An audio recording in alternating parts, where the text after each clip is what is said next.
Merci Antoine. Moi, au fond, je vais dire que quelques mots pour introduire Philippe Vandemal et contribuer à ces premiers mots de la matinée. En fait, je suis assez marqué par deux équations.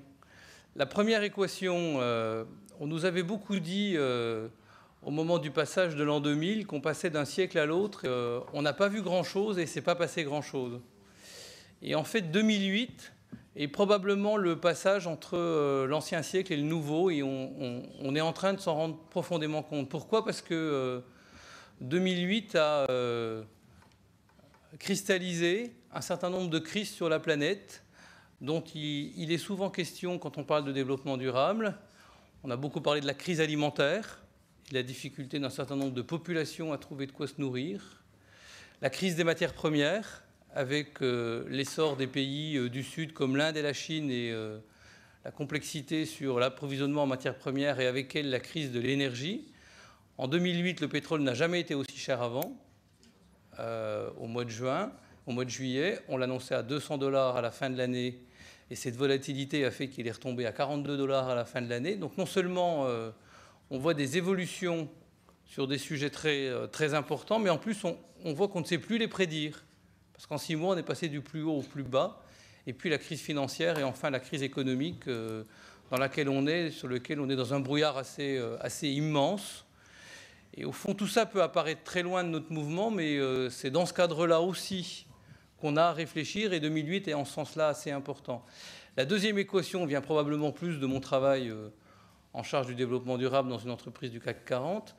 La deuxième équation, c'est que je vais la baser strictement sur la question énergétique, c'est que probablement qu'entre aujourd'hui et 2030, la demande d'électricité et d'énergie sur la planète va doubler, parce que chaque génération consomme le double de celle d'avant. Et en même temps, on sait qu'on devrait diminuer nos émissions de carbone de moitié. Et qu'en plus, la population va aussi pas mal augmenter. Et au fond, j'avais envie de mettre ces deux équations au début du propos de la matinée, parce qu'elles nous conduisent beaucoup à changer, et je pense qu'elles inscrivent bien les assises d'aujourd'hui dans une réflexion nouvelle. Au fond, quand on parlait de développement durable jusqu'à maintenant, la grande question, c'était de dire est-ce qu'on fait bien ? Et beaucoup de gens disaient nous, dans le développement durable, c'est parfait, parce que, vous voyez, on agit bien. Et le développement durable, c'était agir bien, en termes sociaux, en termes environnementaux, etc. Et on peut dire aujourd'hui qu'on vient de changer d'étape et que la question du développement durable, ce n'est pas agir bien, mais c'est agir autrement. Et qu'au fond, même ceux qui sont vertueux sur un certain nombre de sujets ou qui ont des engagements plus longs sur des questions sociales, de solidarité ou d'environnement, doivent les revisiter pour voir comment agir autrement et comment prendre en compte des savoirs qu'on ne savait pas hier et qui sont aujourd'hui disponibles. Et donc nos assises sont un point nommé dans cette discussion et nous permettent nous aussi de nous remettre en cause et pas seulement de dire regardez, les scouts et guides de France, tous les mouvements de scoutisme sont du bon côté de la barrière, c'est les autres qui doivent évoluer. Probablement qu'on a dans tous nos mouvements de scoutisme une question à voir parce qu'au fond, on est plus riche aujourd'hui qu'en 1970 et quand on regarde toutes les enquêtes, les gens ne s'estiment pas plus heureux.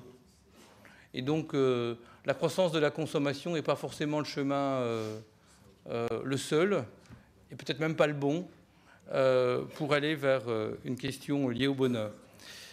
Et ce que l'on fait, et la manière de le faire, s'inscrit aussi à la fois dans des actes individuels et dans des actes collectifs. C'est pour ça que je suis heureux de donner la parole à Philippe Vandemal. Philippe est le directeur adjoint du cabinet du ministre d'État, ministre de l'écologie, du développement durable, de l'énergie et de l'aménagement du territoire. C'est un honneur pour les scouts et guides de France de recevoir un samedi matin à 9 h le représentant du ministre d'État, en particulier parce qu'il a passé toute la semaine au Sénat pour ferrailler sur la loi Grenelle 1 dont il nous dira quelque chose. Je crois, monsieur le directeur, que c'est important de vous recevoir parce que l'État structure une refonte de sa pensée et de sa politique autour des enjeux du Grenelle. Certains raillent cette refonte, d'autres considèrent que c'est un grand pas. C'est intéressant pour nous de placer notre discussion dans cette démarche du Grenelle pour voir où elle est et de voir comment on s'y inscrit. Je vais me permettre ensuite de l'appeler Philippe pour plusieurs raisons. La première parce qu'il n'y a pas encore très longtemps, il a été chef de groupe Scout de France. La seconde...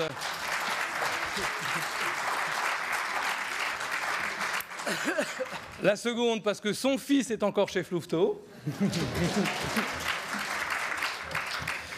La troisième, parce que c'est intéressant pour montrer que les engagements peuvent avoir des suites et une réflexion globale. Philippe Vandemal a été très engagé dans toutes les politiques qui se sont bâties autour de la politique de la ville en France et la réflexion de quoi faire dans nos banlieues, comment faire en sorte que ce ne soient pas des zones de relégation et de non-droit. On lui doit un certain nombre de lois et de réflexions nouvelles, par exemple sur les zones franches, par exemple sur la rénovation urbaine, dont il fut le premier directeur de l'Agence nationale de la rénovation urbaine. Il est même parti en Amérique centrale réfléchir avec la Banque Interamérique à la question de la ville et de son évolution. On lui doit aussi un ministre sous la tente dans un camp plein vent, à l'époque quand il était dans un autre ministère. Aujourd'hui, ce combat sur la politique de la ville se transforme en un combat lié aux questions de développement durable. Et donc, ce dont je disais sur le Grenelle. Et donc, pour finir et lui donner la parole, chacun sait qu'on n'est pas directeur ou directeur adjoint de cabinet pendant très longtemps, et qu'il y a un jour ou l'autre, on fait autre chose, dans 20 ans ou dans 2 jours. Probablement sur des enjeux de développement durable, et probablement que les scouts et guides de France, à ce moment-là, seront toujours contents de cheminer avec vous, monsieur le directeur adjoint de cabinet. Merci.